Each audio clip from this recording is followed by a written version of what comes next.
Hello friends, welcome to a brand new episode of box office memories. ഇന്ന് നമ്മൾ discuss ചെയ്യുന്നത് 1994 August മാസം പുറത്തിറങ്ങിയ മലയാള ചിത്രങ്ങളെക്കുറിച്ചുള്ള വിശകലനങ്ങളാണ്. സിദ്ദിഖ് പ്രധാന വേഷത്തിലെത്തിയ 3 ചിത്രങ്ങൾ ഉൾപ്പെടെ ആകെ 5 ലോ ബഡ്ജറ്റ് ചിത്രങ്ങളാണ് 94 ഓഗസ്റ്റിൽ പുറത്തിറങ്ങിയത്. സാമ്പത്തികമായി വിജയം കൈവരിച്ച ഒരു ചിത്രം പോലും ഇല്ല എന്നുള്ള പ്രത്യേകതയുള്ള 94 ഓഗസ്റ്റിൽ ഏതൊക്കെയാണ് ആ ചിത്രങ്ങളെന്ന് നോക്കാം. 94 ഓഗസ്റ്റിൽ പുറത്തിറങ്ങിയ ആദ്യത്തെ ചിത്രമായിരുന്നു ഓഗസ്റ്റ് 4 തിയേറ്ററുകളിലെത്തിയ നന്ദിനി ഓപ്പോൾ. മലയാള മനോരമ വാരികയിലൂടെ കുടുംബ സദസ്സുകളിൽ ചർച്ചാ വിഷയമായ സുധാകർ മംഗളോദയത്തിന്റെ നോവലിന്റെ ചലച്ചിത്രാവിഷ്കാരമായിരുന്നു നന്ദിനി ഓപ്പോൾ. മോഹൻ കോപ്പേരി സംവിധാനം ചെയ്ത ഈ ചിത്രത്തിൽ ഗീതയായിരുന്നു കേന്ദ്ര കഥാപാത്രത്തെ അവതരിപ്പിച്ചത്. സിദ്ദിഖ്, നെടുമുടി വേണു, ഗണേഷ് കുമാർ, രാജൻ പി ദേവ്, സുനിത, ശാരദപ്രീത തുടങ്ങി നിരവധി താരങ്ങൾ അണിനിരുന്ന ഈ ചിത്രം കുടുംബ ബന്ധങ്ങളെ ആസ്പദമാക്കിയെടുത്ത ചിത്രമായിരുന്നു. സുധാകർ മംഗളോദയത്തിന്റെ കഥയ്ക്ക് ഗോവർദ്ധൻ തിരക്കഥയും സംഭാഷണവും ഒരുക്കിയ ഈ ചിത്രം തരക്കേടുള്ള ചിത്രമെന്ന അഭിപ്രായം നേടിയെങ്കിലും ബോക്സ് ഓഫീസിൽ യാതൊരു ചലനവും സൃഷ്ടിച്ചില്ല. ഔസേപ്പച്ചനായിരുന്നു ഈ ചിത്രത്തിന്റെ സംഗീത സംവിധാനം നിർവഹിച്ചത്. ഈ ചിത്രം സ്നേഹ മൂവീസ് ആയിരുന്നു നിർമ്മിച്ചിരുന്നത്. 94 ഓഗസ്റ്റിലെ രണ്ടാമത്തെ ചിത്രമായിരുന്നു ഓഗസ്റ്റ് 5 തിയേറ്ററുകളിലെത്തിയ ക്യാബിനറ്റ്. 3-ാം നിര നായകന്മാരായ വിജയരാഘവൻ, ബൈജു തുടങ്ങിയവർ പ്രധാനപ്പെട്ട കഥാപാത്രങ്ങളെ അവതരിപ്പിച്ച ഈ ചിത്രം ഒരു പൊളിറ്റിക്കൽ ഡ്രാമ കാറ്റഗറിയിലുള്ള ചിത്രമായിരുന്നു. ജഗതി ശ്രീകുമാർ, സുകുമാരൻ, ദേവൻ, രതീഷ്, അഞ്ജു, ഗീതാ വിജയൻ തുടങ്ങിയവർ പ്രധാനപ്പെട്ട വേഷങ്ങൾ കൈകാര്യം ചെയ്ത ഈ ചിത്രം TS സജിയായിരുന്നു സംവിധാനം ചെയ്തിരുന്നത്.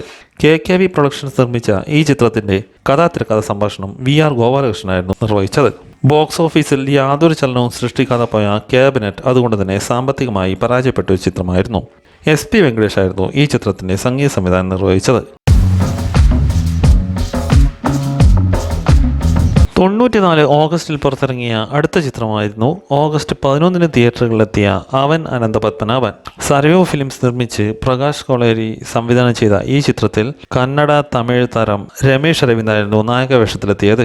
സുധാചന്ദ്രൻ നായികയായി എത്തിയ ഈ ചിത്രത്തിൽ MG സോമൻ, രാജൻ പി ദേവ്, റിസബാവ, മാധു തുടങ്ങിയവരായിരുന്നു മറ്റ് പ്രധാനപ്പെട്ട കഥാപാത്രങ്ങളെ അവതരിപ്പിച്ചത്. ബോക്സ് ഓഫീസിൽ യാതൊരു ചലനവും സൃഷ്ടിക്കാതെ പോയ അവൻ അനന്തപത്മനാഭൻ അതുകൊണ്ട് തന്നെ സാമ്പത്തികമായി വൻ പരാജയം ഏറ്റുവാങ്ങിയ ചിത്രമായിരുന്നു. പ്രകാശ് കോളേജ് തന്നെ തിരക്കഥയും സംഭാഷണവും ഒരുക്കിയ ഈ ചിത്രത്തിന്റെ സംഗീത സംവിധാനം മോഹൻ സിത്താരയായിരുന്നു നിർവഹിച്ചിരുന്നത്.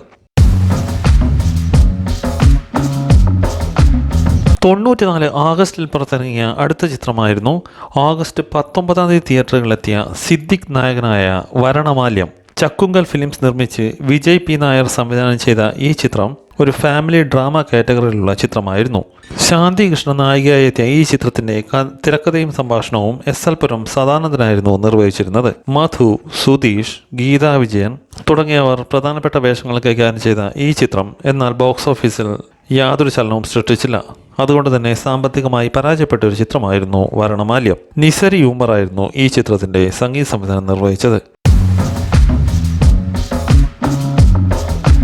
94 ഓഗസ്റ്റിൽ പുറത്തിറങ്ങിയ അവസാനത്തെ ചിത്രമായിരുന്നു സിദ്ദിഖ് തന്നെ നായകനായി എത്തിയ തറവാട്. കൃഷ്ണൻ മുന്നാട് സംവിധാനം ചെയ്ത ഈ ചിത്രം ഒരു ഫാമിലി സെന്റിമെന്റ്സ് കാറ്റഗറിയിലുള്ള ചിത്രമായിരുന്നു. സുചിത്ര നായികയായി എത്തിയ ഈ ചിത്രം തരക്കേടുള്ള ചിത്രമെന്ന അഭിപ്രായം നേടിയെങ്കിലും ബോക്സ് ഓഫീസിൽ യാതൊരു പ്രകടനവും കാഴ്ചവെച്ചില്ല. അതുകൊണ്ട് തന്നെ സാമ്പത്തികമായി പരാജയപ്പെട്ട ഒരു ചിത്രമായിരുന്നു തറവാട്.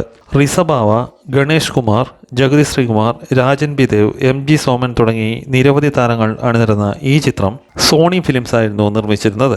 രവീന്ദ്രൻ സംഗീത സംവിധാനം നിർവഹിച്ച 2 മനോഹര ഗാനങ്ങൾ ചിത്രത്തിന് മുതൽക്കൂട്ടായി. ഈ 5 ചിത്രങ്ങളെ കൂടാതെ കമലഹാസന്റെ മകളിയർ മട്ടും എന്ന ചിത്രത്തിന്റെ മലയാളം ഡബ്ബിംഗ് വെർഷനായ ലേഡീസ് ഓൺലിയും ഓഗസ്റ്റ് മാസത്തിലായിരുന്നു തിയേറ്ററുകളിലെത്തിയിരുന്നത്.